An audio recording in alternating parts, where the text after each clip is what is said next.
1 crore అవుతాయి. Right. Madhusudan Reddy గారు, ఇద్దరు కానిస్టేబుళ్ళు నోరు తెరిస్తే ఏదో ఇప్పటి వరకు సిఐ నాగరాజు అని పాపం ఆయన చుట్టే తిప్పేస్తున్నారు కథ మొత్తం. పాత్రదారులు ఎవరో ఒకరిద్దరు బయటపడి ఉండొచ్చేమో, అసలైన సూత్రధారులు బయటపడే అవకాశం ఉందనుకుంటున్నారా? వీళ్ళు నోరు తెరిస్తే బయటపడతారా? కనీసం ఈ ఇద్దరు కానిస్టేబుల్ నోరు తెరిస్తే చాలా క్యారెక్టర్లు బయటకు వస్తాయా? ఈశ్వర్ గారు, ముందుగా మీకు సాక్షి టీవీకి వీక్షిస్తున్నటువంటి తెలుగు ప్రజలకి, వైఎస్ఆర్ కాంగ్రెస్ పార్టీ కార్యకర్తలకి, అదేవిధంగా ప్యానల్లో ఉన్నటువంటి పెద్దలు నరేంద్ర గారికి, డాక్టర్ బాలా గారికి, తల్లి రజనమ్మ గారికి శుభ సాయంత్రం. సార్, ఇప్పుడు ఈ కస్టోడియల్ టార్చర్ని రాష్ట్ర ప్రజలంతా ఏమనుకుంటున్నారంటే శ్మశాన రహస్యం కత్తికి శిక్ష సినిమా. శ్మశాన రహస్యం కత్తికి శిక్ష. దీనికి కింద క్యాప్షన్ ఏంటంటే స్వర్గపురి టు కరకట్ట కొంప via CP DGP home minister. ఇది సార్ ఎపిసోడ్. మీరు పోస్టల్ అడ్రస్ చెప్పినట్టుంది. అదే సార్ పోస్టల్ అడ్రస్. మళ్ళీ చెప్తాను చూడండి సార్.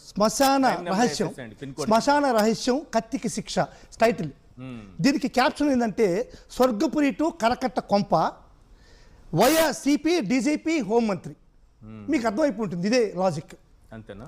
అంతే, ఇదే లాజిక్. ఇది మొత్తం ఎపిసోడ్ అయిపోయింది. ఇది రామాయణం చెప్పమంటే కట్టా కొట్టే తెచ్చా అంటారు చూడండి. సేమ్ 3 మాటలు చెప్పాలంటే ఈ యొక్క సాయి కృష్ణ యొక్క ఎపిసోడ్ అంతా ఇదే. సార్, నేను ఒకటే క్వశ్చన్ చేస్తున్నాను సార్. ఇప్పుడు సిఐ నాగరాజన్ గారిని కానీ, లేకుంటే ఇప్పుడు ఏదైతే అశోక్ నాని అనేటువంటి 2 హెడ్ కానిస్టేబుల్స్ని కానీ, ఒక ఆర్ఎంపీ డాక్టర్ని కానీ, ఇంకొక ప్రైవేట్ వ్యక్తి సురేష్ అనేటువంటి ప్రైవేట్ వ్యక్తిని కానీ, వీళ్ళందరినీ కూడా అరెస్ట్ చేసి అసలు మీరు ఏం చెప్పాలనుకుంటున్నారు ఈ సభ్య సమాజానికి ఫస్ట్ చెప్పాలి.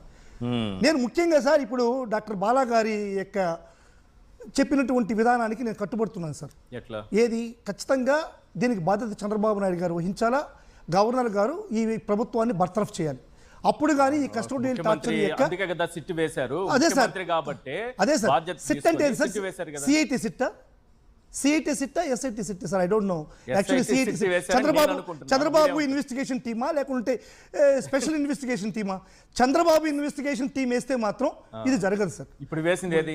Chandrababu investigation team, CID SIT. ఇప్పుడు నడుస్తుంది సిఐటి సిట్.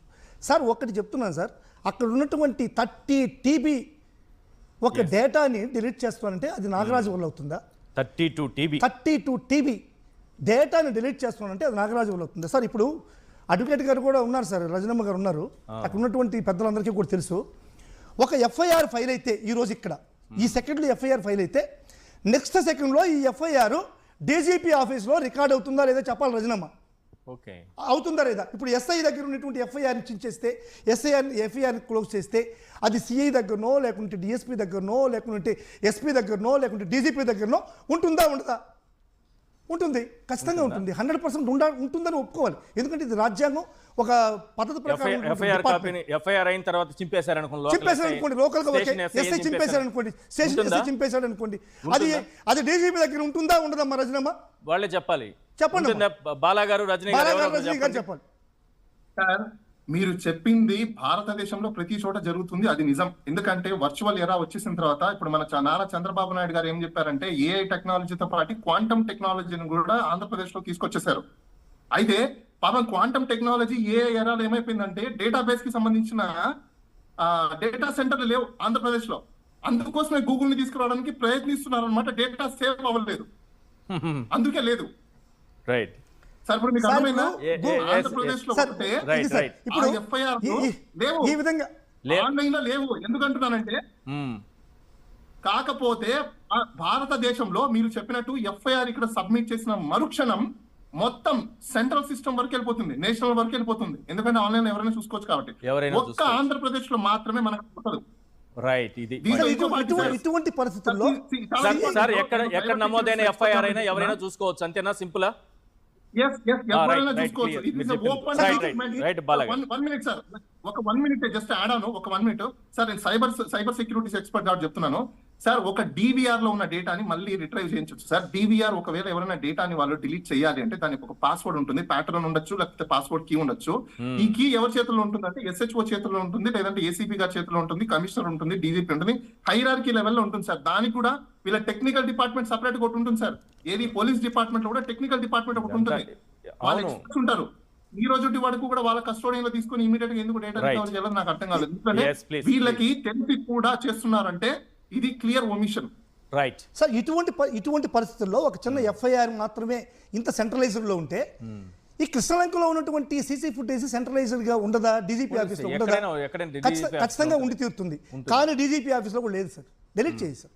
అక్కడ కూడా ఎక్స్ డీజీపీ కావాల్సి ఉంటే నేను పందెం కడతాను సార్. డీజీపీ ఆఫీస్లో కూడా ఉండదు. ఇంత 40 రోజులు టైం తీసుకునడానికి కారణమే రేపు మాపు దాన్ని రికవర్ చేస్తే ఎట్టి పరిస్థితుల్లో రికవరీ చేయలేరు సార్. ఎందుకంటే డీజీపీకి క్విడ్ బ్రోకో ఉంది. ఎందుకంటే ఆల్రెడీ ఆయన డీజీపీ పదవి నుంచి విరమణ చెందిన తర్వాత ఈరోజు చంద్రబాబు నాయుడు గారి యొక్క బలగంతో ఈరోజు అడిషనల్ ఛార్జెస్ తీసుకుని 2 సంవత్సరాలు ఎక్స్టెన్షన్లో ఉన్నాడు డీజీపీ గారు. అదేవిధంగా సిపి గారు కూడా ఇదే పరిస్థితిలో ఉన్నారు. సిపి గారు కూడా చంద్రబాబు నాయుడు గారి కనుసన్నల్లో ఉన్నటువంటి ఒక వ్యక్తి సిపి గారు కూడా.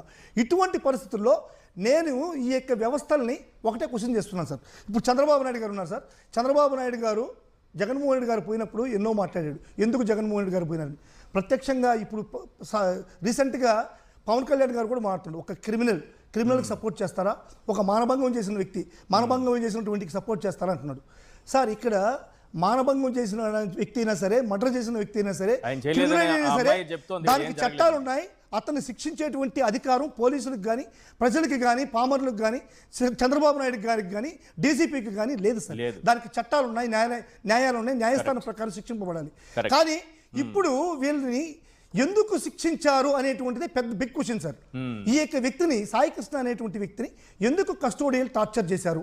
మీరు ఫస్ట్ దానికి సమాధానం చెప్పాలి సార్. ఒక ఎస్ఐకి మన సాయి కృష్ణకి, లేకుంటే సిపికి సాయి కృష్ణకి, లేకుంటే డీజీపీకి సాయి కృష్ణకి మధ్య ఏదైనా విభేదాలు ఉన్నాయా? లేదు.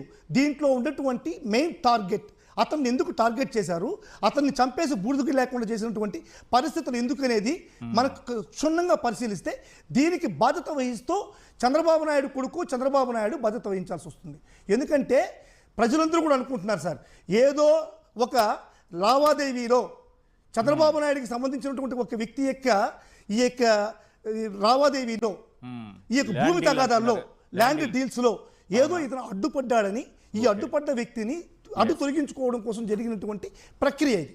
ఈ ప్రక్రియలో భాగంగానే సిపిని, డీజీపీని, అక్కడ ఉన్నటువంటి సిఐని పావుగా చంద్రబాబు నాయుడు వాడుకున్నాడు. ఈ రోజు నిస్సిగ్గుగా చెప్పండి సార్, నిస్సిగ్గుగా చెప్పండి, ఇది రాజకీయ హత్య కాదా? చంద్రబాబు నాయుడు చేసిన హత్య కాదా? చంద్రబాబు నాయుడు కూటమికి దూరంలో ఉన్నటువంటి కృష్ణలంకలో జరిగింది చంద్రబాబు నాయుడికి తెలియలేదా? లోకేష్కి తెలియలేదా? ప్రతి విషయానికి స్పందించేటువంటి ఈ యొక్క హోమ్ మినిస్టర్కి తెలియలేదా? చెప్పండి. హోమ్ మినిస్టర్కి తెలియకుండా, చంద్రబాబు నాయుడు చెప్తుందా, లేక లోకేష్కి తెలియకుండా ఇంత పెద్ద హత్య జరిగిందా? ఇంత పెద్ద అసాంఘికమైనటువంటి చర్య ఇంత విధిగా జరిగిందా? కాబట్టి నైతిక బాధ్యత వహిస్తూ చంద్రబాబు నాయుడు గారు పదవి నుంచి తప్పుకోవడం అనేటువంటిది ఉత్తమం. రైట్. రజనీ గారు, సిఐ నాగరాజు, సాయి కృష్ణకి ఏమైనా వ్యక్తిగత కక్షలు